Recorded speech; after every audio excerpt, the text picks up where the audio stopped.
When a film arrives as both an emotional spectacle and an industrial experiment, you feel it from the opening frame. Top Gun, Maverick, 2022, was never meant to be just a sequel. It was a $177 million aviation venture designed to prove that theatrical cinema could still beat streaming at its own game. It fused nostalgia, aerospace engineering, and the psychology of heroism into one high RPM product, a story of speed and mortality that doubles as a case study in creative capital. The premise is disarmingly simple. Decades after his legendary exploits, Pete Maverick Mitchell is recalled to train a new generation of fighter pilots for an impossible mission. Yet that simplicity hides an intricate business logic. Every element, from story beats to camera rigs, was engineered for return on investment. You can almost feel production behaving like a startup under pressure, research and development disguised as script writing, prototyping disguised as test flights, investor nerves disguised as the moral weight of command. Each character becomes a portfolio position in risk management. The cautious admiral hedging reputational loss, the impulsive protege gambling on innovation, the veteran maverick clinging to legacy equity. From a financial perspective, the movie represents a massive fixed-cost gamble. Practical aerial cinematography meant renting real jets, training actors for G-forces, and absorbing enormous insurance premiums. But those costs bought authenticity, a differentiator in a digital marketplace saturated with CGI. It's a high-leverage play. Spend more upfront to own an experience that no competitor can imitate cheaply. When the gamble paid off, it did so spectacularly. The film soared past $1.5 billion worldwide, turning its production budget into a blockbuster case study in the economics of immersion. Technologically, Maverick was an engineering sprint disguised as nostalgia. Custom camera pods were built to survive 7+ G-forces inside F-18 cockpits, using IMAX-certified sensors and lens systems to capture genuine motion and facial strain. The project became a masterclass in data capture. Multiple angles recorded simultaneously, each feeding post-production pipelines calibrated through DaVinci Resolve and Avid systems to balance dynamic range against the searing blues of the upper atmosphere. That workflow wasn't just technical bravado. It was part of the marketing promise. What you see is real. Audiences subconsciously translate real physics into trust, and trust translates into ticket sales. Artistically, the film maintains a discipline rare in modern franchises. It avoids endless world building and instead concentrates on executional clarity, a return to linear heroism, but filtered through the humility of age. Every scene carries emotional ROI. No beat lingers beyond its yield. From the opening carrier montage to the mid-film training collisions, you can sense an invisible accountant measuring attention per minute. This isn't cynicism. It's precision storytelling aligned with industrial efficiency. Marketing mirrored that same precision. The release was delayed strategically until cinemas reopened fully after the pandemic, turning anticipation into scarcity and scarcity into premium pricing.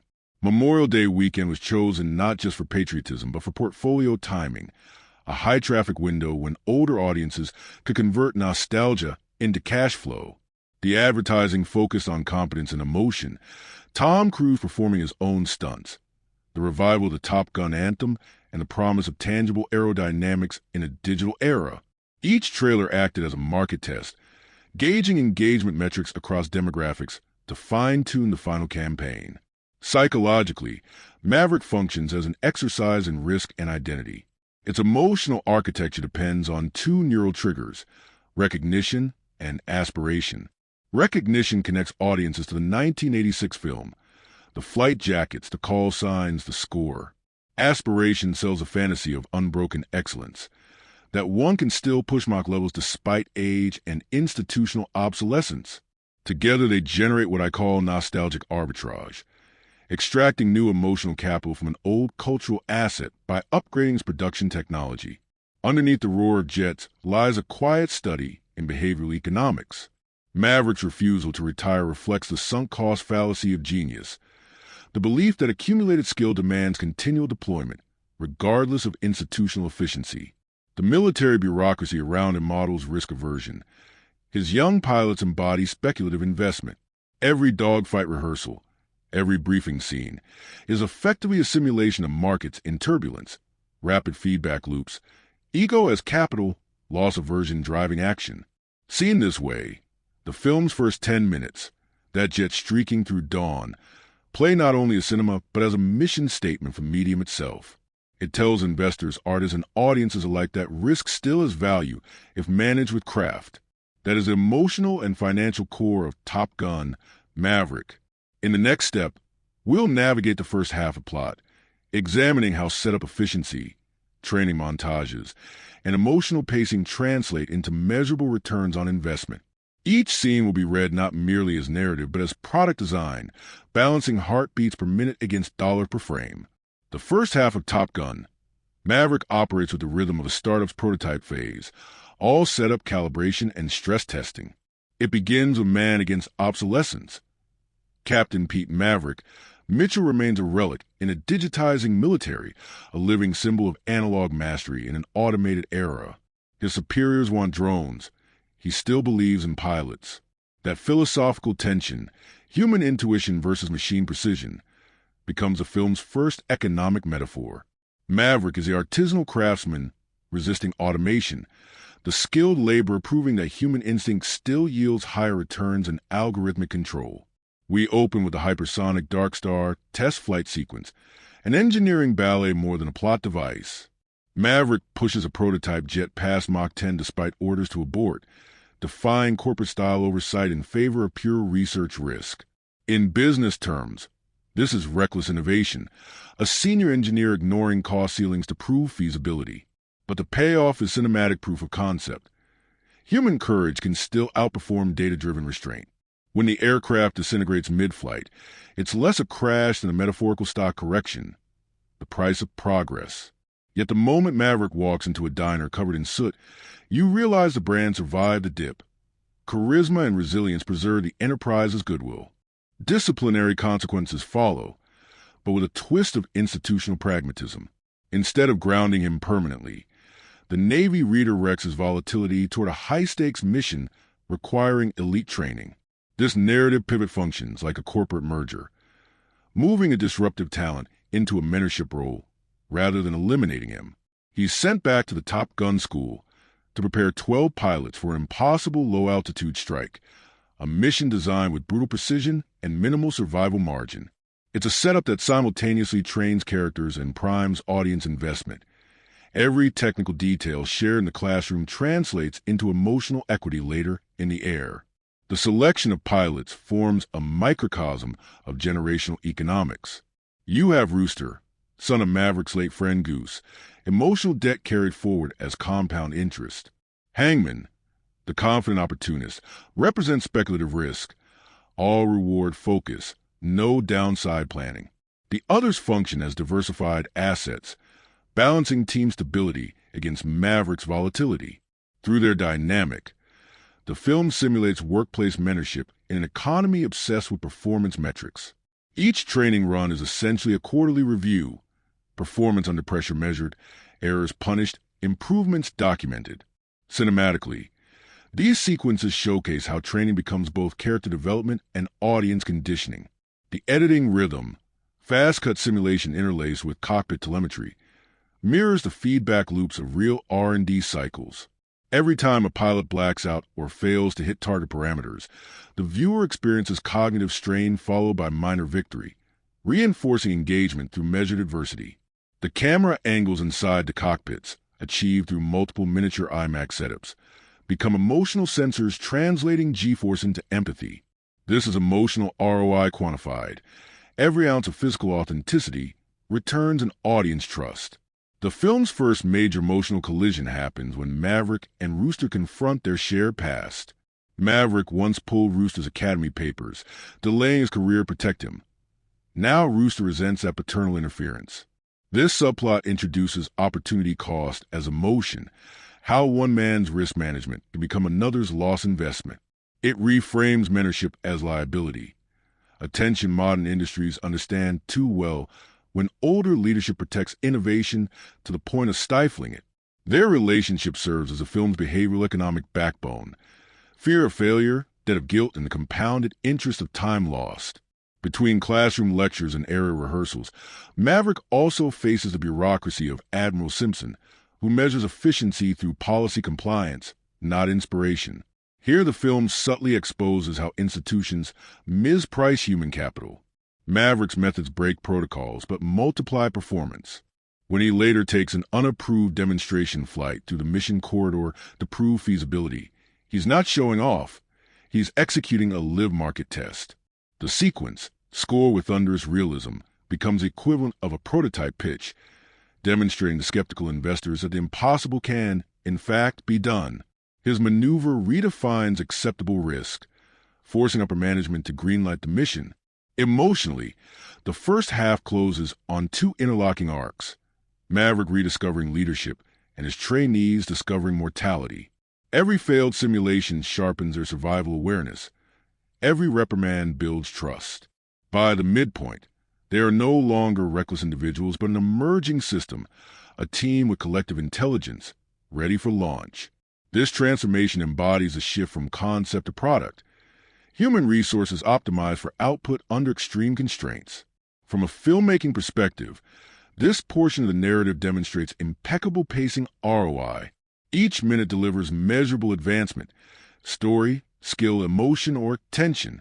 There is zero narrative waste. The camera work reinforces this efficiency. You can sense production pipeline tuned like a high-speed assembly line. The editing alternates between kinetic flight energy and quiet mentorship exchanges, balancing dopamine spikes with reflective lows. That rhythm sustains viewer retention. The cinematic version of maximizing average view duration in content economics. By the time we reach the midpoint, Top Gun, Maverick has executed a perfect first-half strategy. It has converted nostalgia into kinetic momentum, introduced all essential emotional and logistical assets, and trained its audience to understand the mission parameters intuitively. The risk is now defined, the stakes fully capitalized. In the next step, we'll examine how the second half transforms all this setup into payoff, where emotional investment converts to engagement yield, and where leadership under fire becomes a film's ultimate test of both courage and economic design. The second half of Top Gun, Maverick, unfolds like a product launch after months of research and prototype testing. All the risk models built in the first half are now validated or destroyed. The mission brief, a near-suicidal low-altitude strike through mountainous terrain to destroy a uranium enrichment plant, becomes not just a cinematic objective, but a metaphor for a market debut under hostile conditions. Every pilot, every second of screen time, becomes a data point measuring how emotion converts to engagement and how engagement converts to value. The launch begins with uncertainty. Maverick is removed from the mission after his methods appear too extreme, replaced by younger leadership that treats data and simulation as sufficient preparation. It's a corporate coup familiar to anyone in innovation industries, when executives sideline the visionary just before product release. But the film's psychology hinges on one principle: empirical mastery beats theoretical control. In a breathtaking sequence, Maverick hijacks an F-18 and flies the mission course himself, hitting every parameter under impossible time constraints. It's a real-time demo, a prototype run before investors, a statement of viability no spreadsheet could prove. The brass can't argue with results, and command reinstates him as mission leader. From here, the film shifts gears from simulation to execution. The visuals tighten, sound compresses, and pacing becomes algorithmic. Every edit timed to heartbeat intervals. The team launches from a carrier deck under a soundscape engineered to mimic adrenaline surges. In that takeoff montage, you can almost hear the economics of immersion at work. The roar of turbines as sonic branding. The synchronized catapult shots as rhythmic retention triggers. Once airborne, the narrative compresses into pure operational efficiency. The first target run, led by Maverick and Phoenix, becomes a tutorial in synchronized risk. Every maneuver rehearsed in earlier sequences now paying measurable dividends. The cinematography translates tactical geometry into visual math. The curvature of mountains as constraint, the HUD data as budget readout, fuel as both literal and symbolic capital. The jets weave through valleys at 700 knots, each second of exposure equivalent to $1 million visual asset. It's storytelling through velocity, cinematic compression of cost, danger, and human resolve. Tension escalates when surface-to-air missiles light up, rendering probability irrelevant. At this point, Maverick's leadership shifts from rational to instinctive. He shields Rooster from an incoming missile, ejecting at the last possible second. That sacrifice becomes the film's emotional arbitrage, the veteran risking his equity for the trainee's survival. In behavioral economic terms, it's the ultimate sunk-cost move, surrendering one's remaining capital to preserve the next generation's potential yield. But Cruise's Maverick doesn't end as a martyr. He survives behind enemy lines, transforming the narrative from tragedy to audacious recovery. When Rooster disobeys orders and returns to save him, their relationship finally resolves the psychological debt that shadowed both films. Mentor and protege now operate as joint venture partners, two investments merging to complete a single objective. Their escape sequence is a study in adaptive management.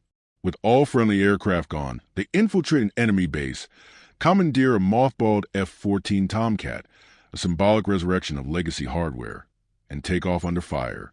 The visual irony is irresistible. The same technology that built Maverick's legend now becomes their last lifeline. In economic metaphor, its legacy infrastructure reactivated during crisis, an old system proving unexpectedly profitable when modern systems fail. The ensuing dogfight is cinematic calculus. Each missile dodge, each burst of cannon fire, carefully timed to sustain tension while maximizing sensory payout. The film reaches peak viewer engagement here. The cockpit cinematography blending live-action footage, aerial plates, and minimal CGI so seamlessly that the audience experiences genuine spatial awareness rather than simulated spectacle. It's the kind of authenticity that keeps theatrical cinema economically distinct from streaming content. When the F-14 takes damage and the duo braces for a final missile strike, Hangman appears, the previously cocky pilot returning as Deus Ex Machina, completing the emotional diversification of the team portfolio. His intervention isn't just plot satisfaction, it's structural payoff. The arrogant individualist redeems himself through collective risk-sharing, validating the film's thematic claim that success, like capital growth, requires collaboration. They return to the carrier victorious. The score swells, but notice how restraint defines the celebration. There's no overextended epilogue, no unnecessary drama. The film exits at the optimal emotional peak, extracting maximum satisfaction before sentimentality could erode impact. Maverick and Rooster reconcile beside the restored P-51 Mustang, symbolizing continuity of legacy. Old machinery, new mission. The ROI here isn't measured in dollars, but in catharsis, a narrative closure that feels both inevitable and earned. From a production economics standpoint, this half of the movie represents pure efficiency. Every visual effect serves physical performance. Every emotional beat supports audience retention. There's no narrative drag, no gratuitous subplot. The editing architecture behaves like a lean manufacturing process. Zero waste, full output. Even the pacing of dialogue mirrors air combat tempo, compressing exposition into quick, confident exchanges that maintain immersion without cognitive fatigue. As credits roll, what lingers is not merely adrenaline but reverence, the recognition that risk, when disciplined by craft, produces transcendence. Top Gun. Maverick thus ends not as nostalgia, but as proof of concept that high-budget human cinema still yields superior returns on both financial and emotional scales. Top Gun. Maverick operates as a human laboratory in decision-making under pressure. Every major character embodies a different economic archetype, a portfolio of psychology and behavior where conscience, ambition, and fear function like fluctuating market variables. The film's emotional voltage comes not just from aerial combat, but from behavioral economics driving each cockpit choice. At the center stands Captain Pete Maverick Mitchell, the perpetual contrarian investor in a world of institutional regulation. His defining trait is refusal to diversify. He puts all emotional capital into singular idea flight. Decades of experience haven't tempered that risk appetite. They've refined it. He understands volatility and has learned to surf it.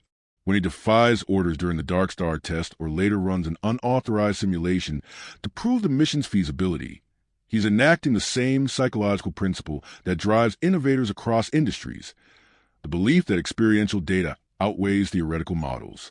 It's risk informed by intuition, a kind of cognitive insider trading that pays dividends because it's backed by mastery, not arrogance. Maverick's moral arc revolves around the opportunity cost of guilt. His past, the death of Goose, is the sunk cost that shapes every later decision. In behavioral economic terms, he overcorrects for that loss by hoarding safety for others, particularly Goose's son, Rooster. This overprotection mirrors how companies sometimes overinsure after catastrophe, slowing innovation in the name of stability. His journey toward allowing Rooster genuine autonomy becomes a study in releasing control, a shift from defensive investing to trust-based delegation.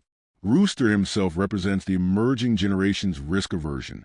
Trained in the same elite ecosystem that once worshipped reckless courage, he embodies the new managerial class, skilled, procedural, haunted by institutional oversight. His hesitation in early missions is the human equivalent of overregulation, the belief that perfect compliance ensures survival. Yet life and market alike punish stagnation.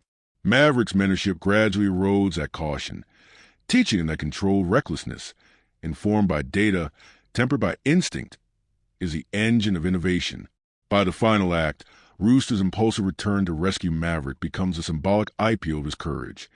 He risks everything and, in doing so, achieves emotional liquidity. Hangman, the cocky rival, functions as the speculative investor, chasing high reward without diversification.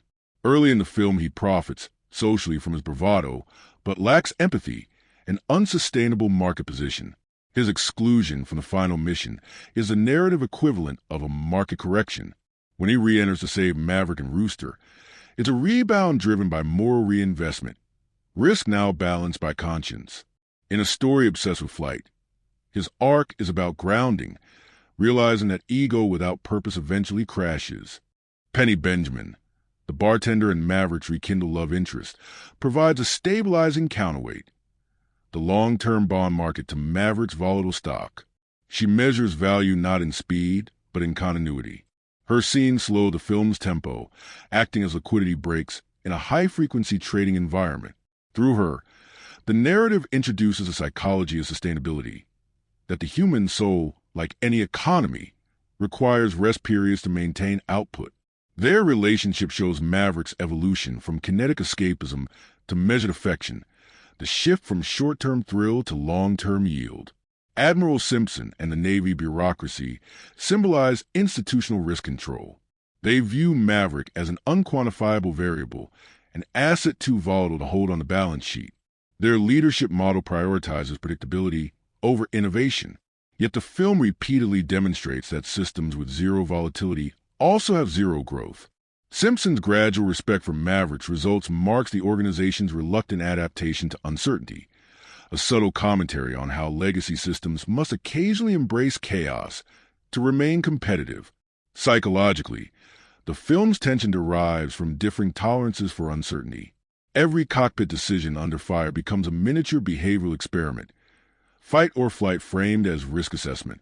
The characters who thrive are those who convert anxiety into focus, a skill shared by top traders, emergency surgeons, and elite pilots alike. Maverick's calm during missile lock isn't denial. It's cognitive flow, a neurological state where dopamine and adrenaline synchronize. This biochemistry is, quite literally, the film's propulsion system. The narrative also explores leadership ethics. Maverick leads not through command hierarchy, but through credibility. His authority comes from demonstrated competence, a model akin to transformational leadership in organizational psychology. He never asks subordinates to take a risk he hasn't already proven survivable. That reciprocity breeds trust, the rarest and most valuable currency in any high-pressure economy. When his pilots follow him into near-certain death, they aren't obeying orders. They're honoring shared belief and skill as insurance. Underlying all of this is a moral ledger. The movie never frames heroism as profit, but as balance, risk offset by empathy, achievement tempered by humility. Every time Maverick smiles before takeoff, the viewer senses he's calculating not just success probability, but ethical cost. That subtle awareness gives his character emotional credibility. He's reckless only when the math of morality demands it. By the film's end, each major character achieves equilibrium between instinct and regulation, ego and duty. The behavioral economy of the story stabilizes. Maverick regains love and legacy. Rooster finds confidence. Hangman discovers teamwork. And the institution learns flexibility. It's as if an entire market corrected itself. Volatile at first, then maturing into sustainable growth. What Top Gun? Maverick ultimately teaches is that leadership under pressure isn't about eliminating risk. It's about pricing it correctly. Moral courage functions like compound interest. Small, consistent decisions accumulating into trust. And in this cockpit-sized economy, every heartbeat counts as both cost and reward. When the dust settled and audiences left theaters with ringing ears and bright eyes, Top Gun. Maverick stood not merely as a blockbuster, but as a financial thesis, a textbook demonstration of how art, nostalgia, and technological innovation can converge into one of the most profitable entertainment ventures of the decade. It is a case study in risk allocation, budget optimization, and return on emotional as well as monetary investment.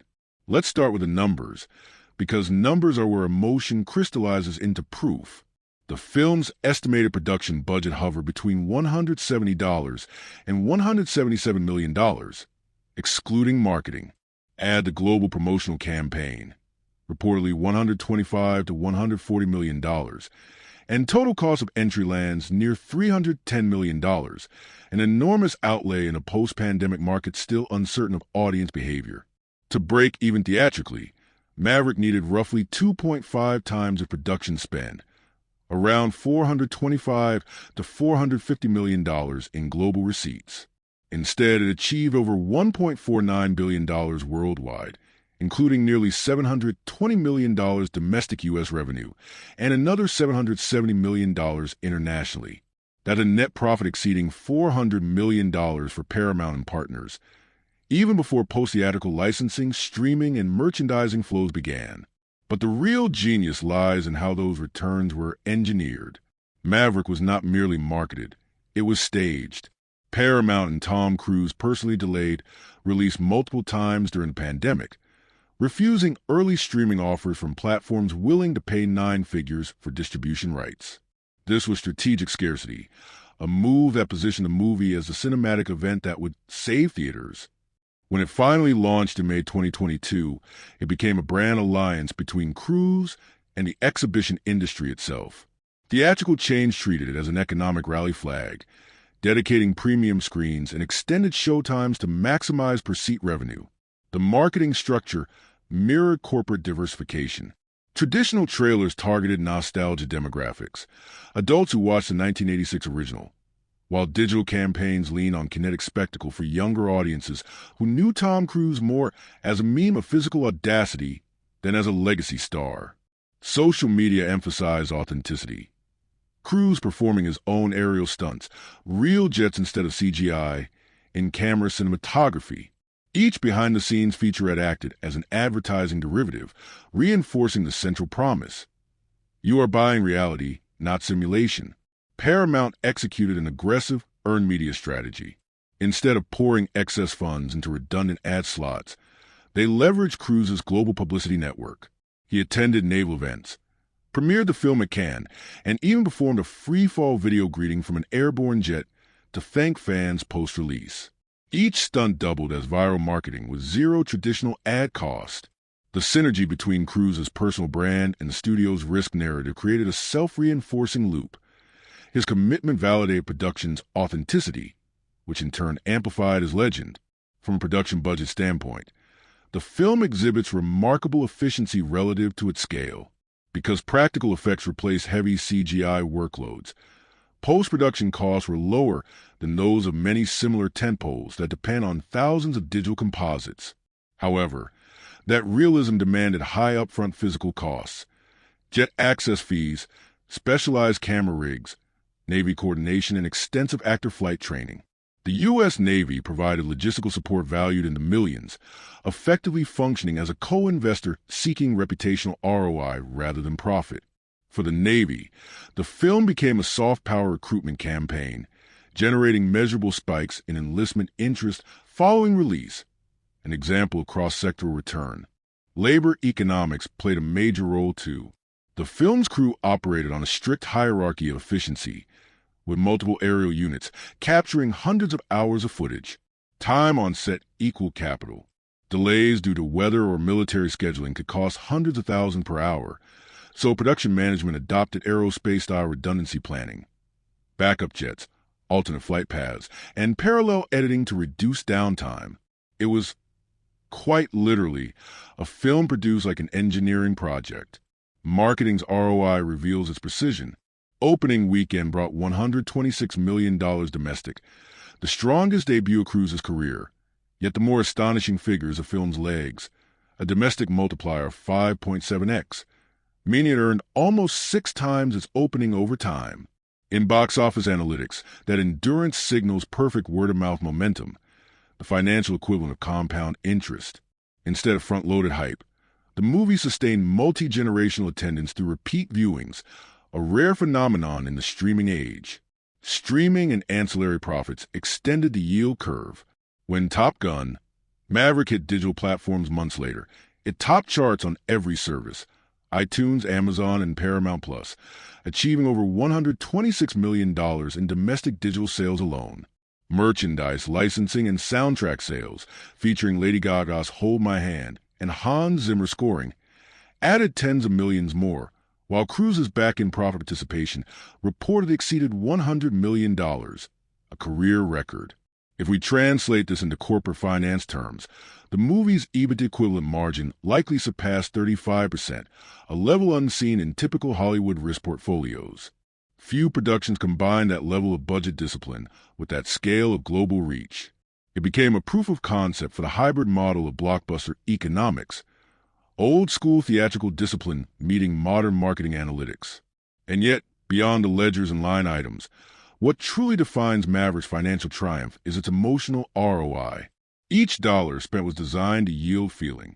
The authenticity of flight, the human texture of practical light and sweat, the moral clarity of the hero's journey. These elements produce loyalty far deeper than ticket sales. The movie converted viewers into advocates, its audience retention functioning like long-term customer engagement.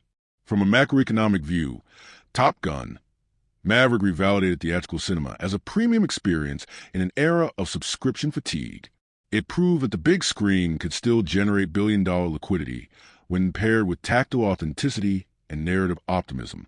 Hollywood investors took note. Studios began recalibrating budgets toward mid-frequency spectacle, not Marvel's endless CGI saturation, but focused human-scale intensity.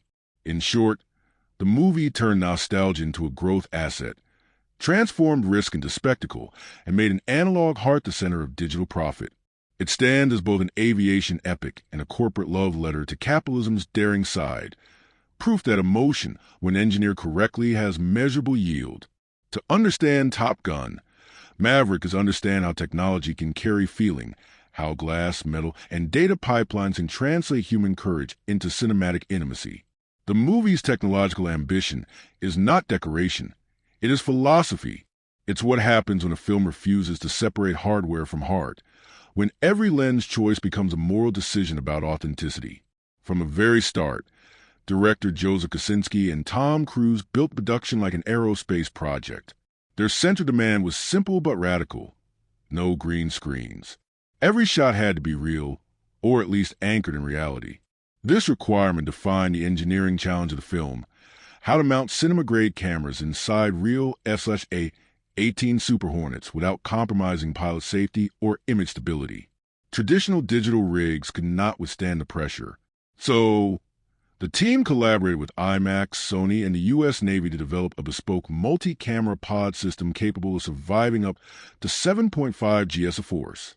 Each fighter jet carried 6 IMAX-certified Sony Venice cameras, mounted inside the cockpit at carefully calculated angles, 2 facing forward, 2 capturing side profiles, 1 locked on the pilot's face, and another monitoring the horizon line. These cameras use full-frame sensors and detachable Rialto extensions, which allowed the bulky recording body to be stowed safely while the sensor head fit inside the cramped canopy. What resulted was the most immersive cockpit footage ever recorded, a literal choreography of machinery and muscle. Lighting inside these cockpits posed another problem. The sun at 20,000 feet behaves differently than on the ground. It's harsher, shifting minute by minute. So the cinematography team, led by Claudio Miranda, built dynamic exposure algorithms using DaVinci Resolve lookup tables that could automatically adjust contrast and saturation during high G turns. This meant that as jets banked and light angles changed, the footage retained its cinematic balance without artificial correction. Each frame remained truthful to the environment while still emotionally legible. On the ground, Kosinski used ARRI Alexa LF systems for dramatic sequences, particularly in hangars and sunset scenes, to match digital texture with the aerial footage's IMAX fidelity. Every tool served psychological realism. The transition from cockpit to carrier deck had to feel seamless, so the post-production pipeline ran color data through a unified grading matrix, maintaining consistent luminance curves across disparate sources. That's not mere aesthetic discipline. It's neurovisual science. Human eyes detect even minor color inconsistency as falseness. By harmonizing tones, the film sustains subconscious belief, and belief sustains emotion. Sound design followed similar logic. The sound team recorded real F/A 18 takeoffs, afterburner ignitions, and missile locks using microphonic arrays built to withstand decibel levels over 160 dB. These were layered with synthetic undertones for subwoofer resonance, but kept within physically accurate frequency ranges. The goal was not noise but presence, to make the audience's chest vibrate with the same frequencies pilots feel in their bones. That vibration triggers a sympathetic nervous response, releasing adrenaline and dopamine, the same chemicals associated with awe. Even editing technology was psychological in nature. The post-production team used Avid Media Composer with custom-coded macro scripts that matched heart rate data to frame selection. Yes, heart rate data. During aerial filming, biometric sensors recorded each actor's pulse. Editors could then identify authentic stress spikes and choose shots where physiological truth aligned with narrative tension. It's data-driven empathy, proof that technology, when used intelligently, can make storytelling more human, not less.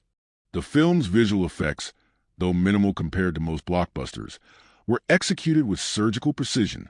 CGI accounted for less than 15% of total frame time, and its purpose was corrective rather than creative, removing safety rigs, stitching composite skies, or blending jet formations that couldn't legally fly too close. The rest was physical performance. This ratio itself became part of the film's marketing psychology. What you see is real. That phrase, repeated across interviews and press releases, carried the authority of verified data, an emotional warranty backed by measurable authenticity. From a technological standpoint, the production also innovated in data management. Each flight generated terabytes of raw footage. Total capture exceeded 800 hours across the shoot. To handle this, the team developed a proprietary metadata tagging system that allowed editors to search footage by altitude, light angle, and pilot. This transformed post-production into a form of aerospace analytics. Every cut chosen not only for dramatic rhythm, but for aerodynamic coherence. The result is invisible efficiency. Scenes that feel spontaneous but are mathematically optimized. Music and mixing extended the same scientific artistry. Composer Hans Zimmer, working with Harold Faltermeyer and Lady Gaga, treated the score like an acoustic flight path. Layers of analog synths and orchestral strings were routed through Dolby Atmos 9.1.4 spatial arrays, creating vertical depth, the sensation of sound lifting above you rather than merely surrounding you. Each jet pass was mapped in 3D space, so that when a plane climbs, the frequency literally ascends through theater ceiling. Viewers don't just watch the climb, their auditory cortex experiences it. What emerges from all these systems, lenses, sensors, data, and decibels, is an integrated architecture of immersion. It's why Top Gun, Maverick feels more alive than digitally perfect blockbusters. The technology serves emotion instead of overshadowing it. Kosinski's mantra was clear. If you can feel the wind, you believe the story. That belief is the essence of cinematic engineering. Financially, these innovations had strategic side effects. Because the film demonstrated new aerial capture methods, it created intellectual property in the form of workflow patents and proprietary camera mounts. Paramount effectively generated secondary revenue potential through licensing these technologies to future productions, a quiet form of asset recycling rarely discussed in film analysis. In a world dominated by visual effects budgets spiraling toward excess, Top Gun, Maverick proved that constraint-driven innovation can deliver higher emotional fidelity and better financial yield. Every technological decision, from lens aperture to waveform mapping, was guided by a single philosophical equation. Truth times precision equals trust, and trust, in cinema as in economics, is the rarest and most valuable currency of all.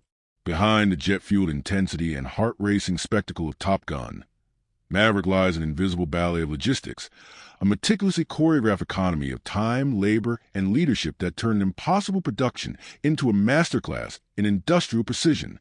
What most audiences see as effortless motion on screen was, in truth, a triumph of project management.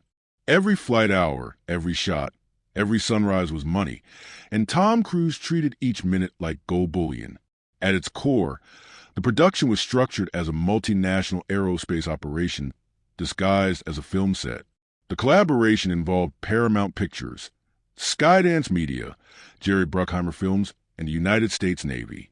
Each of these entities had its own hierarchy, liability, and workflow standards. Coordinating them required governance modeled closer to corporate engineering than to traditional filmmaking. Cruise himself functioned less as a star than as a chief operations officer of emotion and risk, personally overseeing everything from aerial scheduling to performance protocols. His influence kept the entire project aligned around one principle: authenticity at all costs, but controlled authenticity, not chaos. The production calendar spanned over 15 months, with aerial photography alone taking nearly a year. Unlike standard studio shoots, where sets and schedules can be flexed at will, this one depended on military access windows. The U.S. Navy dictated when aircraft carriers could host a film crew, when pilots could fly, and when restricted airspace could be used.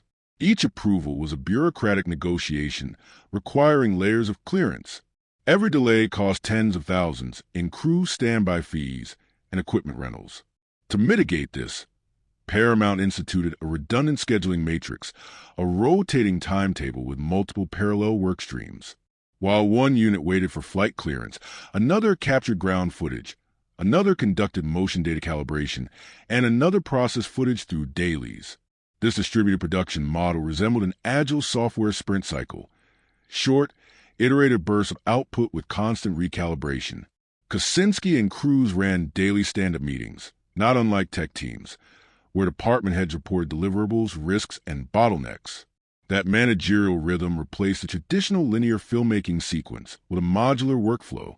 Scenes could be reordered or recomposed without narrative discontinuity because data-driven tracking ensured continuity of light, flight path, and performance metrics. Financially, time equaled capital in its purest sense. The Navy imposed strict flying hour limits, and each hour jet time carried a nominal value between $11,000 and $20,000, not counting crew, camera, or insurance costs. Add specialized camera pods, safety officers and data wranglers, and a single hour in the sky could approach $35,000. That's roughly equivalent to burning through a small luxury car every 60 minutes of filming. Consequently, every sequence was pre-visualized with mathematical precision. Flight choreography was tested digitally using simulators and GPS mapping, so by the time the jets lifted off, both camera and actor knew exactly what emotional and kinetic beats needed to occur. Insurance underwriters initially balked at the idea of crews performing high-G maneuvers in real aircraft. Most stars delegate that risk to second units or digital doubles. But Cruise insisted, and Paramount complied by negotiating bespoke risk coverage tied directly to safety performance metrics. The production's safety record became a financial asset. Not a single major accident or injury occurred, keeping premium stable and investor confidence high. In a business where safety violations can halt shooting for weeks, this was operational excellence of the highest order. At the studio level, Paramount treated Maverick as both a product and a pilot program for post-pandemic economics. When the film's release was delayed due to theater closures, the studio faced a sunk cost dilemma: spend millions more to maintain marketing momentum, or pause and risk relevance decay. Cruise argued for patience. That patience became strategy. By postponing release until May 2022, nearly 2 years after completion, Paramount converted what could have been depreciation into pent-up demand. It was classic supply-side psychology. Withhold the product until scarcity inflates its perceived value. When theaters reopened, Maverick exploded like a compressed spring, delivering one of the longest theatrical runs in modern cinema. Revenue-sharing agreements also reflected Cruise's influence. Unlike typical actor contracts offering flat fees plus minor bonuses, he negotiated significant profit participation, effectively making him an equity partner in the film's success. This aligned incentives across leadership tiers. Cruise earned more only if the film performed exceptionally well. It's the same principle that drives startup founders: equity over salary. The result? An all-in leadership mentality that inspired everyone beneath him to treat the film's success as a personal mission. Kosinski's management style complemented Cruise's intensity.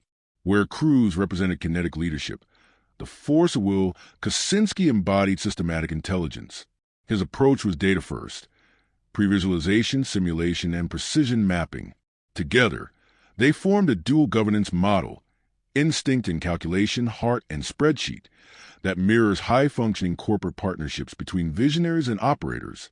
Even post-production was managed like a just-in-time manufacturing process. Footage from each day's flights was offloaded into encrypted drives, then mirrored to backup arrays before being analyzed overnight. Editors worked in overlapping shifts to maintain continuity of data flow, allowing for near real-time decision-making. By the time principal photography wrapped, more than 800 hours of aerial footage had been cataloged and indexed, with metadata tags for light conditions, altitude, and camera position. That archive now exists as a reusable knowledge base for future aerial filmmaking, a residual asset born out of disciplined management. Marketing coordination was equally meticulous. The studio's promotional calendar was synchronized with military PR guidelines, social media embargoes, and international distributor timelines. Each campaign milestone was tracked against engagement analytics, functioning like a live financial dashboard. The team treated audience sentiment as market volatility, adjusting trailer releases, interviews, and ad placements based on predictive data models. In pure economic terms, Top Gun, Maverick demonstrates that efficient governance multiplies creative yield. Its success wasn't luck or nostalgia. It was executional excellence. Cruise's uncompromising leadership created a culture of accountability where artistry and logistics coexisted. The Navy gained reputational capital. Paramount regained investor trust after pandemic losses, and the audience regained faith in cinema's capacity for authenticity. Ultimately, this film's real production miracle wasn't just that it looked real, it ran real. Every minute, every dollar, every heartbeat was optimized. The shoot functioned as a real-time economy where time was literally money and discipline was art. Top Gun, Maverick didn't just depict high-performance aviation. It was high-performance cinema, leadership measured in minutes, precision measured in miles, and profit measured in trust. Every film that dares to wrap its drama in military aviation inherits a special burden. It must respect physics as much as feeling. Top Gun, Maverick carries a burden with remarkable rigor, grounding its spectacle not in fantasy, but in the calibrated discipline of aerospace truth. Behind every camera angle, every flight path, every sonic roar, lies an invisible handshake between Hollywood and the U.S. Navy, an alliance that ensured authenticity without betraying operational secrecy. Let's begin with the physical realism, because it is a foundation upon which all emotional credibility rests. When audiences watch Maverick climb vertically into stratosphere or dive through narrow canyons at supersonic speed, they are not witnessing CGI indulgence, but heavily constrained, Navy-approved simulation of genuine flight parameters. Every aerial sequence in the film adheres to measurable aerodynamics. Altitude, roll rate, angle of attack, and G-forces are all within plausible ranges for an F divided by a -18E Super Hornet, the aircraft that serves as the film's primary steed. These jets, borrowed from active naval squadrons, were piloted by real service members. Actors merely occupied the rear cockpit positions. The physics of G-force are particularly central to the film's believability. At 7+ GS, blood drains from the brain, vision tunnels, and cognitive function declines, effects that were neither simulated nor exaggerated. The actors underwent weeks of aerial physiology training, learning anti-G breathing techniques to maintain consciousness during flight. The on-screen grimaces, shaking heads, and clenched jaws aren't performance flourishes. They're biometric evidence. This approach anchors a film's emotional intensity in real human thresholds, turning physiology itself into narrative authenticity. Aerodynamic detail extends to flight choreography. The mission plan, a low-level penetration through mountainous terrain followed by a steep climb and precision strike, mirrors actual NATO and U.S. Navy doctrine for radar-evading attack profiles.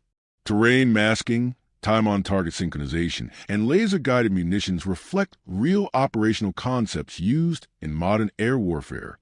The sequence where Maverick demonstrates a full-speed canyon run at extreme low altitude accurately visualizes the principle of nap-of-the-earth flight, where aircraft stay beneath radar coverage by hugging ground contours. It's a feat of piloting rarely shown this faithfully in mainstream cinema. The screenplay's portrayal of military hierarchy and command tension also benefits from unusual fidelity. Admirals, instructors, and squad leaders behave within recognizable chain-of-command etiquette. Terse briefings, procedural callouts, strict adherence to operational security. When Admiral Simpson challenges Maverick's methods, the conflict dramatizes a very real debate within modern armed forces, whether prioritize drone warfare and AI targeting over human intuition. The movie doesn't pick sides with slogans. It stages the argument in visceral terms. Every time a pilot risks their body, the film quietly asserts that the human factor remains indispensable, even in an age of algorithmic war. Historically, Top Gun, Maverick continues a lineage that began with the 1986 original, a film that effectively served as an informal recruitment campaign for the U.S. Navy. But where the first Top Gun glorified Cold War bravado, this sequel updates the context. Its enemy is unnamed, its politics neutralized. This is an oversight but an economic strategy. Avoiding geographic specificity widens global marketability. The anonymity of the adversary makes the story mythic rather than political, transforming combat into a universal test of courage rather than a nationalistic showdown. That neutrality aligns perfectly with the film's educational appeal, a study in flight mechanics and leadership psychology rather than propaganda. Even the film's nods to aviation heritage are methodical. Maverick's vintage P-51 Mustang, seen in the hangar and flown in the final scenes, is not a prop but Tom Cruise's actual aircraft. Its inclusion bridges the analog and digital ages of flight, connecting World War II craftsmanship to 21st century jet propulsion. In visual language, that Mustang is continuity itself, the embodiment of aeronautical evolution. Every rivet, every vibration of its propeller speaks to America's engineering past and persistence of manual skill in a mechanized era.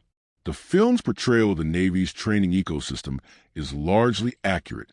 The real Top Gun School, officially the United States Navy Strike Fighter Tactics Instructor Program, relocated from Miramar to Fallon, Nevada, decades ago. The movie retains the Top Gun brand and San Diego geography for cinematic continuity, but the classroom philosophy mirrors genuine doctrine.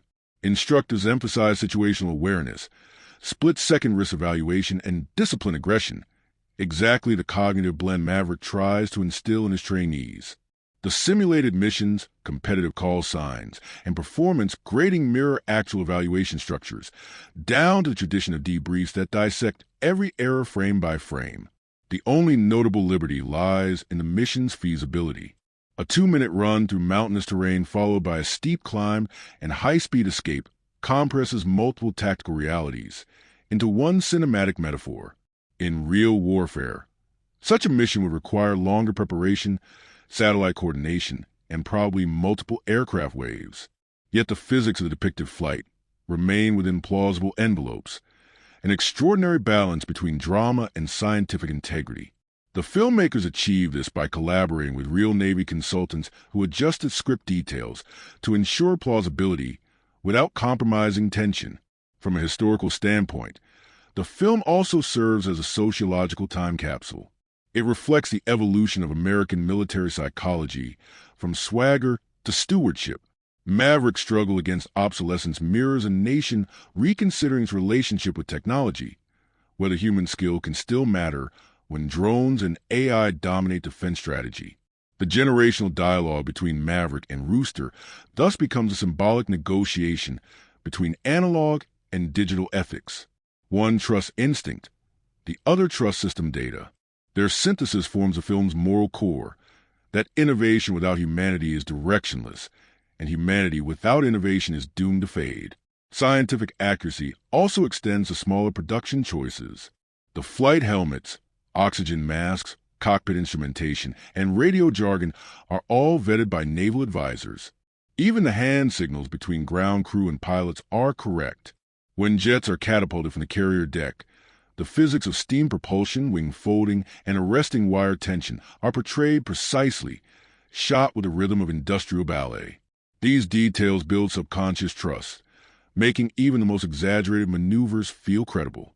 In the end, Top Gun, Maverick earns its realism not through didactic exposition, but through the discipline of fidelity. It never explains the physics of lift or the science of radar evasion. It simply obeys them. That obedience gives every soaring moment a gravitational anchor. You believe what you see because what you see respects the laws of motion.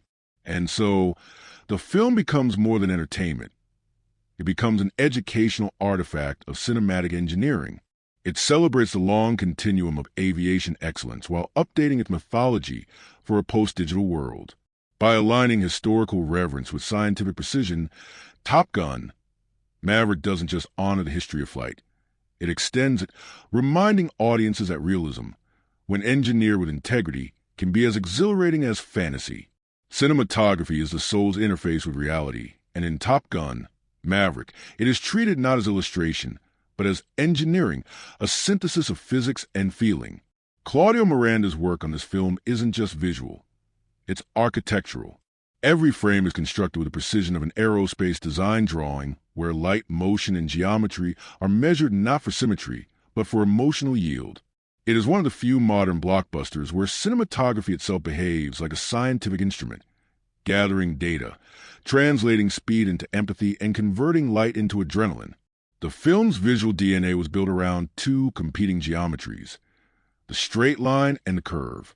The straight line, the runway, the horizon, the missile's path, represents order, protocol, institutional control. The curve, the banking jet, the arcing contrail, the dipping canyon run, represents human will-bending nature. These two visual languages clash and reconcile across the movie.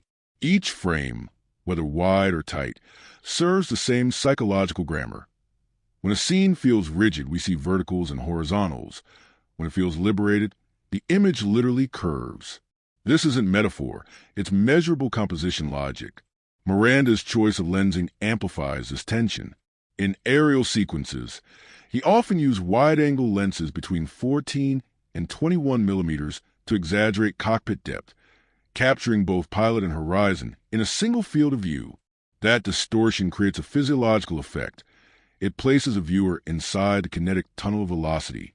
On the ground, particularly in intimate dialogue scenes, the focal length expands to 85 or 100 millimeters, flattening space, slowing perception. This oscillation between compression and expansion mimics the body's adrenaline cycle. Fight, breathe, recover, repeat. Light behaves as a motion's metric. The movie's signature palette, golden daylight, cobalt sky, and matte gray steel, mirrors a spectrum of nostalgia and renewal. Daylight sequences bathe characters in 6,500K neutral warmth, symbolizing competence and control. Twilight scenes lean toward 4,300K, that cinematic gold hour where reflection outweighs motion. Miranda called it the temperature of memory. By maintaining strict control of Kelvin temperatures rather than arbitrary filters, the team preserved continuity of realism. Even in digital grade, light remains physically consistent. It obeys the sun's logic, not mood board fashion. Dynamic range was critical. The combination of IMAX-certified Sony Venice cameras for aerials and ARRI Alexa LF systems for ground footage required seamless HDR integration. Miranda and his color team designed a custom LUT pipeline in DaVinci resolved to unify gamma curves. The goal wasn't simply brightness. It was perceptual realism. At 20,000 feet, The human eye perceives contrast differently due to atmospheric scattering. The LUD compensated for that optical effect, ensuring that what viewers see in a theater mirrors what a pilot might see through a visor. This adherence to physiological truth keeps the film's imagery psychologically trustworthy. Your brain never senses artifice, even when your eyes are overwhelmed. Camera movement operates as emotional math. Every major dogfight sequence follows a rhythm based on a rule of 3 seconds. No shot lasts longer than 3 seconds without a micro shift in axis or depth. That rhythm aligns with human attention's natural refresh rate, sustaining tension without fatigue. But the editing tempo isn't random. During high-speed flight, cuts quicken to roughly 1.5 seconds per shot, the cinematic equivalent of a raised heart rate. In quieter moments, such as Maverick's hangar scenes with Penny or Rooster, the average duration extends to 7 seconds, matching resting breath cycles. This invisible synchronization between frame rhythm and biological pacing explains why the film feels both exhilarating and comforting. Lighting design, though often taken for granted in outdoor films, is central here. Natural sunlight is unpredictable, so Miranda relied on reflective engineering. Metallic panels around jets and carriers acted as mobile bounce surfaces, controlling specular highlights.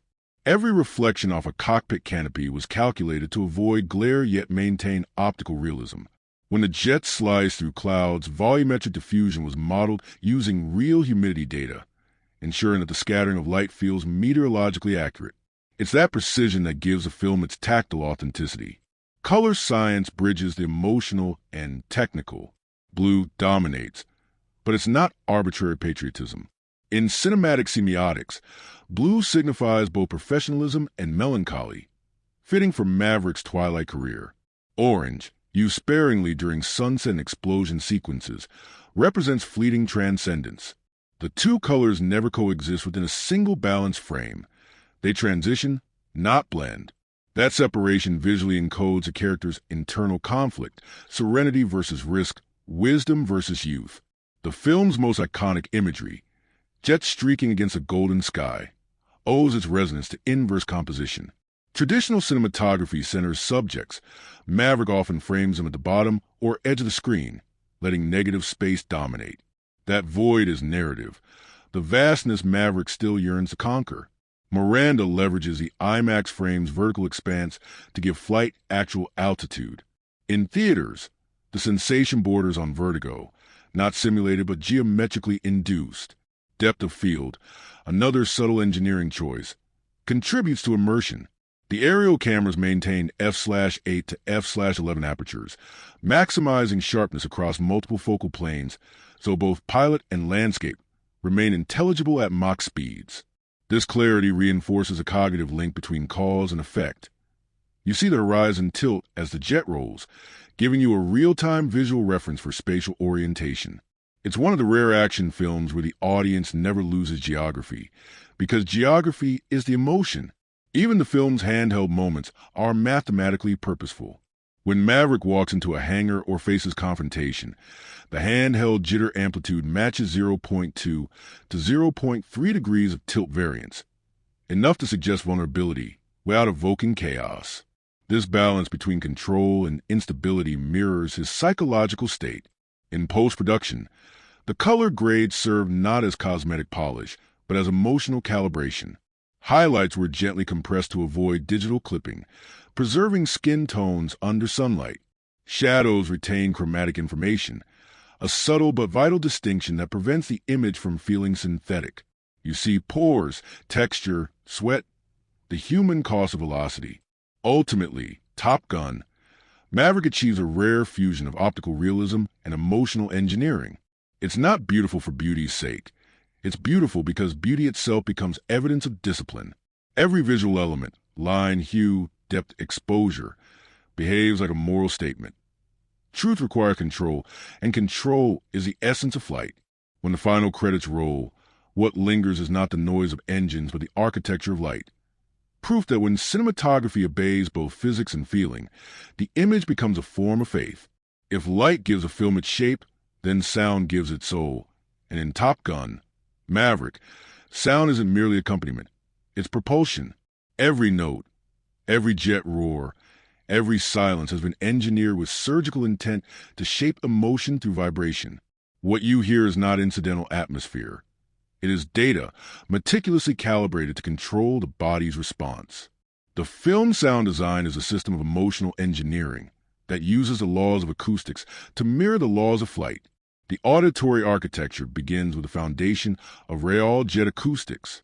The sound team, led by Al Nelson and Mark Weingarten, captured authentic F divided by a -18E Super Hornet recordings using microphonic arrays capable of withstanding over 165 decibels, the kind of pressure that can rupture eardrums if unfiltered. Microphones were embedded along carrier decks, runway perimeters, and even inside helmets to record bone conduction resonance, the subtle vibration that pilots feel rather than hear. These raw tracks were layered into the final mix not as literal recordings, but as emotional signatures. Every distinct jet pass carries its own acoustic fingerprint: Doppler curvature for movement, subharmonic rumble for power, and mid-range distortion for proximity. The mix's architecture was built for Dolby Atmos, designed to fill the theater like a three-dimensional cockpit. Spatial mapping wasn't arbitrary. It mimicked real-world aerodynamics. When a jet banked left, sound channels followed the movement in vertical arcs, literally pulling the audience's auditory focus through the room. This 3D routing allowed viewers to experience the sensation of motion without a single visual cue, a kind of sonic kinematics where sound alone implies acceleration. Each frequency band has a narrative function. The low end, 40 to 90 hertz, drives physiological engagement, that deep chest vibration replicating the pulse of an afterburner. The mid-range, 400 to 1,200 hertz, carries identity, the human voice frequencies that tether us emotionally to pilots amidst chaos. The high range, above 10 kilohertz, is the glint of danger, the hiss of air slicing against metal. These aren't arbitrary divisions. They form a hierarchy of empathy. The body feels the bass, the mind recognizes the mids, and the nerves respond to the highs. Together, they construct immersion not as entertainment, but as sensory realism. One of the sound team's greatest achievements is dynamic range discipline. Most action films compress volume to maintain perceived loudness. Maverick does the opposite. It uses silence strategically, dropping ambient noise before key maneuvers to reset the auditory threshold. The sudden re-entry of jet roar after silence triggers a genuine adrenal spike, just as rapid altitude changes can disorient the vestibular system. Silence becomes a form of suspense. It lets the audience's brain predict danger before confirming it. The mixing process, supervised by Chris Burton, was treated like acoustic choreography. Instead of balancing channels by ear alone, they analyzed waveforms through real-time spectrographic imaging. When the cockpit shots transition to exterior views, the mix crossfade frequencies to simulate the physics of pressure change. Inside the cockpit, the sound becomes slightly muffled, a product of oxygen masks and metal enclosures. Once outside, the sound expands into a roar, freed by atmospheric density. This contrast creates auditory realism, reminding the listener that space itself changes the texture of sound. Music functions as emotional scaffolding within this structure. Composer Hans Zimmer, working alongside Harold Faltermeyer, Lorne Balfe, and Lady Gaga, built the score like a sonic parabola, rising through nostalgia, climaxing in intensity, and resolving in warmth. The theme doesn't fight the sound design. It rides it. Faltermeyer's original motifs from 1986, those heroic synth chords, are reintroduced with analog restraint, often buried beneath engine sounds, as if the past itself is echoing to the present. Zimmer's orchestral layers add verticality, while Gaga's Hold My Hand introduces human fragility into a world of steel and thrust. The film's opening scene is a masterclass in harmonic marketing. The first note of Faltermeyer's theme strikes precisely as the first jet lifts off the deck, merging brand recognition with emotional activation. That note acts as the auditory logo of the franchise, a Pavlovian trigger connecting generations. By retaining analog synthesizers instead of pure digital recreations, the score preserves the grain of memory. Those warm imperfections, the slight detuning, remind us of analog humanity inside digital precision, a metaphor from Maverick himself. Sound in Maverick also embodies the behavioral psychology of leadership. In command scenes, voices are mixed with clear mid-range dominance, authority through tonal stability. During chaos, comms distort into clipped frequencies, demonstrating information overload. The audience subconsciously experiences what leadership under pressure sounds like, clarity dissolving into noise, then reforming under control. Even the choice of radio compression settings replicates real military communication filters, not studio clarity, but situational intelligibility. The music production pipeline paralleled the film's technological obsession. Zimmer's team used Dolby Atmos stems to pre-visualize the sound's spatial behavior before final mixdown. Each orchestral section was recorded individually, then mapped to specific speaker coordinates, allowing real-time spatial modulation during the final pass. This means that when a jet ascends on screen, strings literally ascend in sonic space, an acoustic mirror flight. It's not music following image. It's image and sound moving in harmonic synchronization. Psychologically, the film's soundscape manipulates neurotransmitters as effectively as caffeine. Rapid frequency modulation during dogfights activates the brain's locus coeruleus, heightening focus. Low-frequency tremors stimulate adrenaline. Conversely, the gentle piano motifs in reflective scenes activate parasympathetic calm. The result is a biochemical roller coaster, tension and release carefully metered across 2 hours to sustain audience engagement. Even the final credits are acoustically intentional. The mix softens, treble fades, and we're left with analog hum, a sonic deceleration after the sensory storm. It's the auditory equivalent of landing. Few films respect the need for decompression. Maverick treats it as a final act of storytelling, guiding the audience back to equilibrium. What distinguishes the sound design from most blockbusters is that it understands the science of awe. Awe isn't loudness. It's scale felt through proportion. The mix engineers use measurable amplitude differences to create grandeur, not volume alone. When the jets vanish in the cloud cover and the soundtrack drops to near silence, you feel immensity through absence. That restraint is what turns sound into philosophy.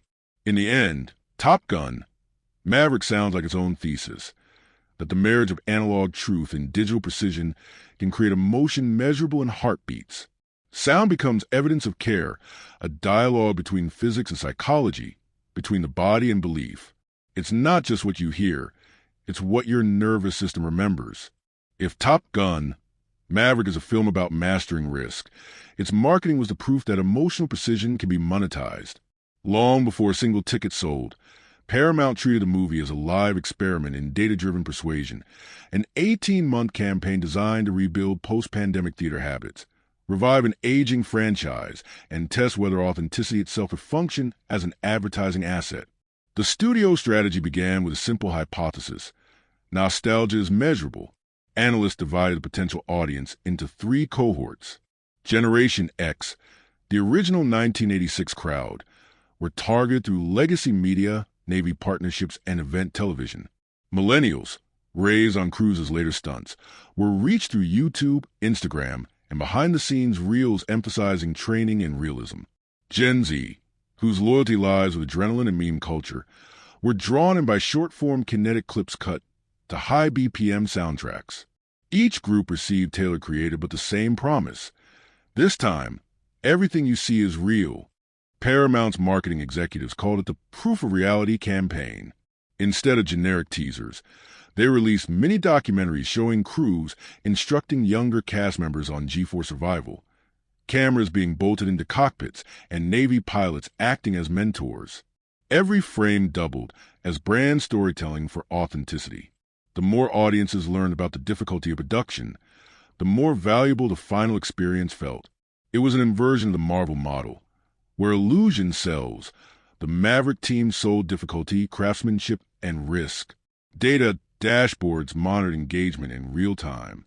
Sentiment analysis tools tracked every trailer drop across social platforms, measuring tone and emotion rather than raw views.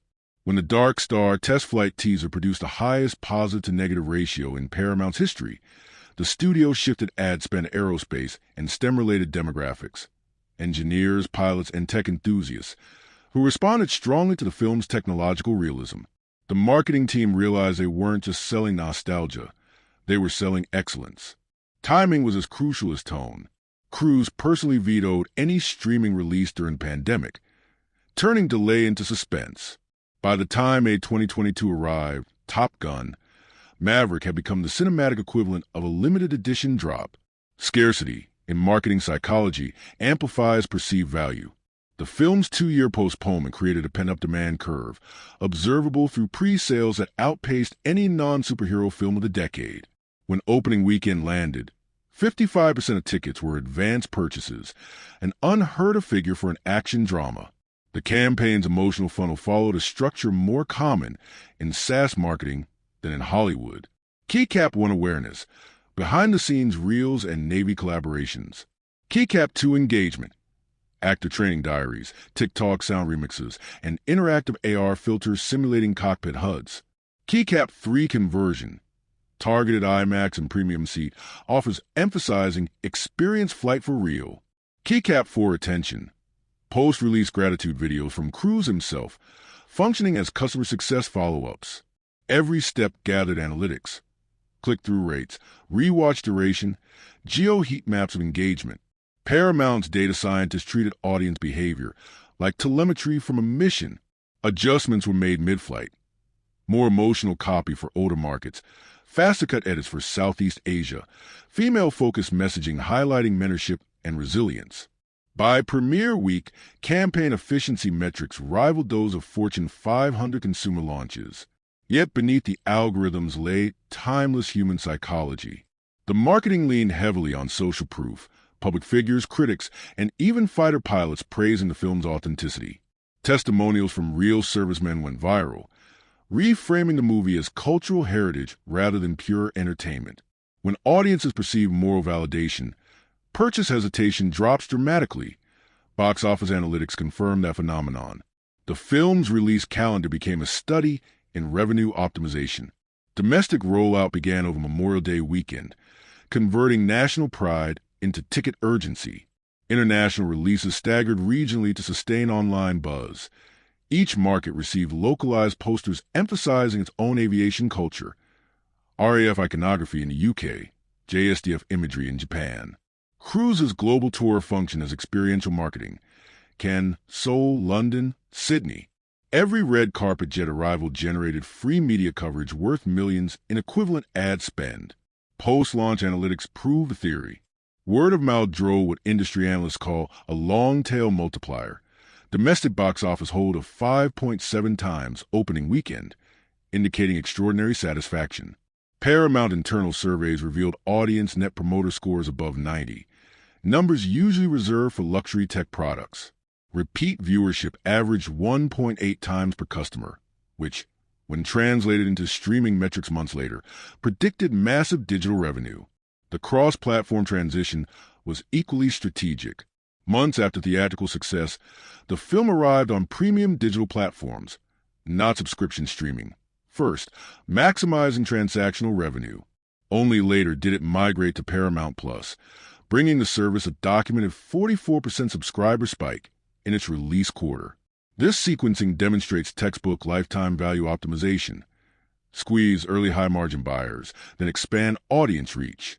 Beyond revenue, Maverick achieved intangible marketing capital. Brand halo. Cruise's reputation as the last great practical stunt performer grew into mythic reliability.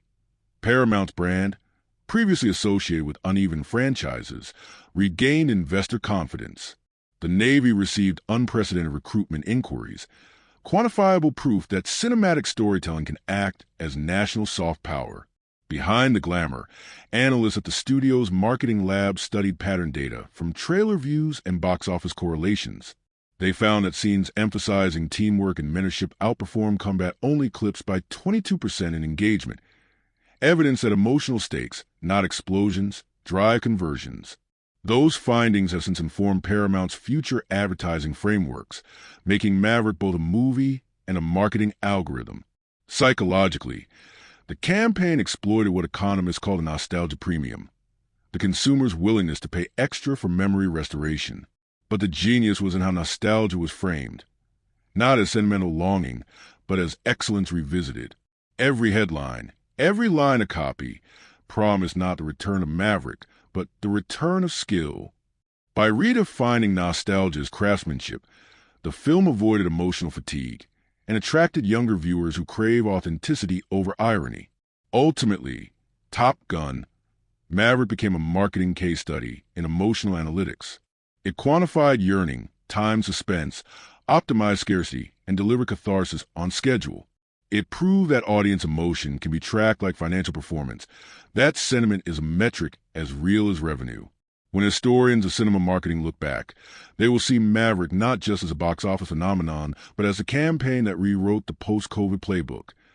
Delay as drama, authenticity as advertisement, data as empathy. The critical and cultural afterlife of Top Gun, Maverick tells its own story of velocity, not the aerodynamic kind, but the velocity of trust regained. In an era when blockbuster fatigue seemed terminal and theatrical audiences had learned to stay home, this film arrived like a sonic boom of sincerity. Critics who normally sneer at sequels instead wrote with astonishment. Review aggregators turned into financial dashboards of collective emotion. Rotten Tomatoes registered 96% from critics and 99% from audiences. Metacritic posted a strong 78, and the film's cinema score earned a rare A+. Each of those metrics became a currency, traded instantly across social feeds and investor calls alike. Critics framed the film as an impossible success, a legacy sequel that transcended nostalgia. The New York Times called it a rare blockbuster that remembers how to breathe. The Guardian described it as a case study in practical filmmaking as emotion. Even cynics admitted that it reignited faith in the cinematic experience itself.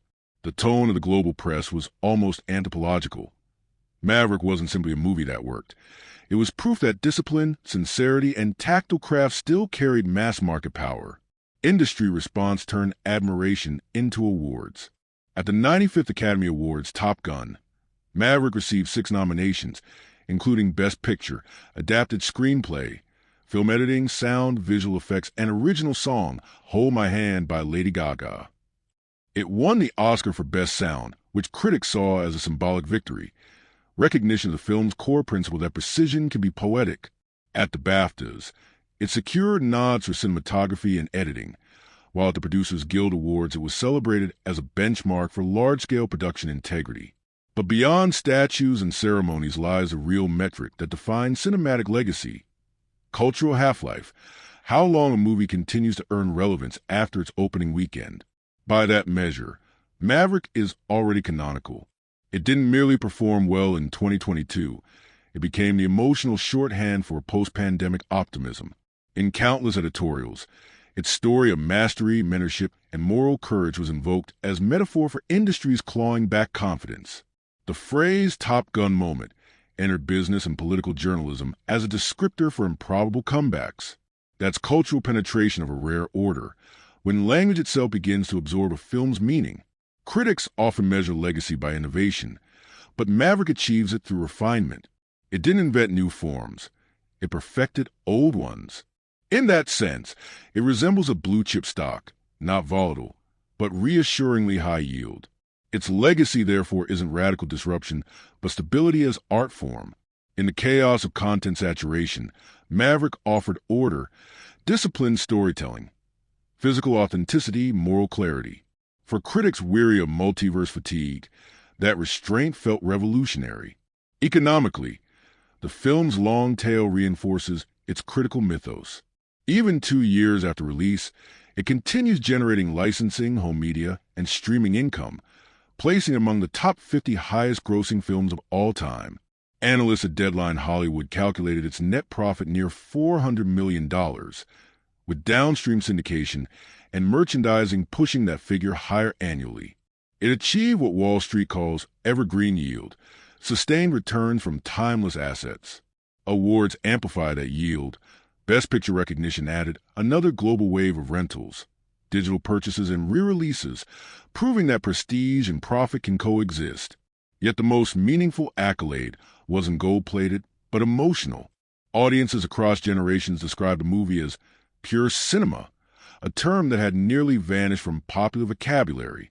The idea that a film could deliver unfiltered sensory all without cynicism felt radical in a culture addicted to irony. That sincerity became its artistic signature, a tone that critics began identifying as Cruise's auteurism, not in the directorial sense, but as performance producer. His obsessive pursuit of real physicality has become an identifiable cinematic school, much like Nolan's tempo puzzles or Villeneuve's monumental minimalism. Culturally, Maverick redefined the masculine archetype for modern audiences. Instead of the youthful bravado of the 1986 original, offer maturity, mentorship, and humility. Critics from Vulture to The Atlantic noted that the film portrayed aging not as decline, but as evolution, a refreshing departure from the adolescent dominance of most blockbusters. The subtle philosophical rebranding added academic gravitas. Universities and film schools began teaching Maverick not only as spectacle, but as text, a meditation on leadership, mortality, and technological coexistence. The movie's global reach further extended its legacy. In Japan, it became the country's highest-grossing Western release since Titanic. In Europe, it drew record numbers of middle-aged viewers back to cinemas, reactivating dormant demographics. In the Middle East and South Asia, its themes of discipline and teamwork resonated across cultural lines. Such universality transformed the film from an American military drama into a global parable about mastery. The critical consensus abroad mirrored that of the West. Precision had become poetry again. From a macro-cultural viewpoint, Top Gun, Maverick will likely occupy the same historical shelf as Titanic, Avatar, and The Dark Knight, films that redefined theatrical immersion for their eras. Its success restored faith in cinema as a physical ritual, sound, scale, and community. Critics writing in retrospect already compare its influence to that of Star Wars in 1977, not for franchise building, but for reteaching audiences what awe feels like. Forecasting its long-term legacy requires translating emotion into economics. By 2030, the film will still circulate on premium platforms, military documentaries, and academic syllabi. Its technical innovations, multi-camera aerial mounts, biometric editing pipelines, will have become industry standards. Each new director citing it as an influence will further entrench its cultural equity. Like a patent, its techniques will keep yielding dividends. But perhaps its greatest legacy is psychological. Critics and audiences alike recognize it as a moral template that transcends genre. Courage without arrogance, mastery without detachment. In a time when cynicism had become fashionable, Top Gun, Maverick made sincerity thrilling again. It didn't lecture, it lifted. That emotional uplift, quantifiable in box office, but priceless in collective memory, is what ensures its immortality. In the calculus of cinema, where fame usually decays fast, Maverick achieved the rarest outcome, compounding respect. It began as a sequel and ended as scripture, the story of how art, technology, and character can still align to create something the world no longer expected. Pure, profitable wonder. My literature-loving friends, when the afterburners cool and the echoes of Top Gun, Maverick fade into the soft hum of closing credits, what remains is not simply an action film. It is an equation that solved itself in light and sound. It proved that the three great currencies of cinema, art, technology, and capital can coexist not as rivals, but as perfectly balanced vectors pulling in the same direction. Few productions have managed to turn emotion into enterprise so transparently, and fewer still have done it with such grace. Consider what we've witnessed across these 13 steps. The story begins as an elegy to mastery, an aging pilot who refuses automation's quiet extinction, and ends as a manifesto for creative resilience. Every frame of Maverick embodies a conviction that truth, if pursued with discipline, can still outperform spectacle. In an industry built on simulation, this movie chose friction, wind, and gravity. It staked millions of dollars in human stamina on the belief that audiences can tell when the air is real. That gamble became its poetry. The harmony between art and engineering is what defines the film's miracle. The cockpit cameras, the calibrated color science, the sound that vibrates bone rather than eardrum, all of it converges into a singular feeling. That cinema is a human technology. Here, algorithms serve emotion. Machines record courage. The jets become extensions of character, the lens an extension of conscience. When Maverick pulls 9GS, we are watching not digital effect, but biological truth measured through glass. That honesty is why the heart responds. Financially, The movie behaved like a venture startup executed with monk-like restraint. Every dollar had narrative weight. Its budget discipline, marketing architecture, and delayed release weren't business tactics alone. They were storytelling by other means. By withholding itself until theaters reopened, Maverick dramatized patience as a commercial virtue. The audience's first collective gasp inside those dark auditoriums wasn't just awe. It was relief. The sound of a ritual restored. That reaction is measurable in box office, but its value is spiritual. Faith returned as revenue. Psychologically, the film reconciles two anxieties that define modern life: the fear of obsolescence and the hunger for authenticity. Maverick's refusal to retire mirrors our own resistance to being replaced by algorithms. His mentorship of younger pilots becomes an allegory for industries mentoring their future selves. And through it all, the camera records something rare in blockbuster cinema: humility in motion. For all its speed, the movie breathes. For all its noise, it listens. That humility is its secret engine. When we analyze Maverick through the Cinema Vault lens, high RPM economics, technology, and psychology, it becomes clear that its success was not luck but literacy. Every department understood that emotion has ROI, that precision pays dividends, and that sincerity compounds. The film's $1.49 billion return is a financial proof of an artistic theorem. Audiences reward truth. Its 6 Oscar nominations and its permanent imprint on pop culture are simply the cultural balance sheet of that truth. But beyond numbers and trophies, Top Gun, Maverick gave us a new template for filmmaking itself, a blueprint where art and commerce are not adversaries but co-engineers. It showed studios that constraint can be innovation, that authenticity markets itself, and that nostalgia, when purified of sentimentality, can function as intellectual capital. It also reminded us that technological progress is meaningless without human heartbeat. The film's tools, IMAX lenses, Dolby Atmos, data-driven editing, never overshadow the soul inside them. They serve the story the way turbines serve lift. Invisible, necessary, magnificent. As we close this deep dive, think of what the film really sold. Not patriotism, not nostalgia. It sold competence.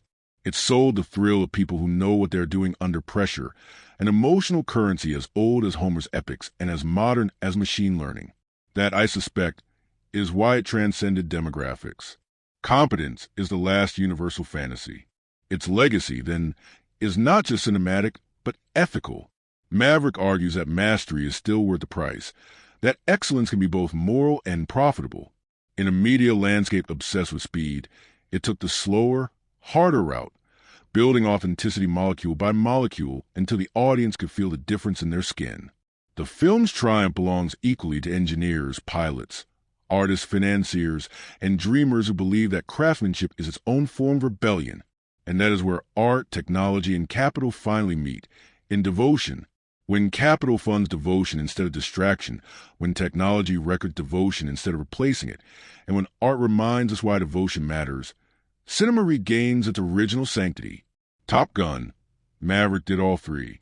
It didn't chase relevance. It earned reverence. So if you found this deep dive meaningful, my literature-loving friends, consider liking and subscribing so we can keep decoding the business and beauty of cinema together, where every frame hides an equation, and every equation, if solved with enough heart, becomes flight.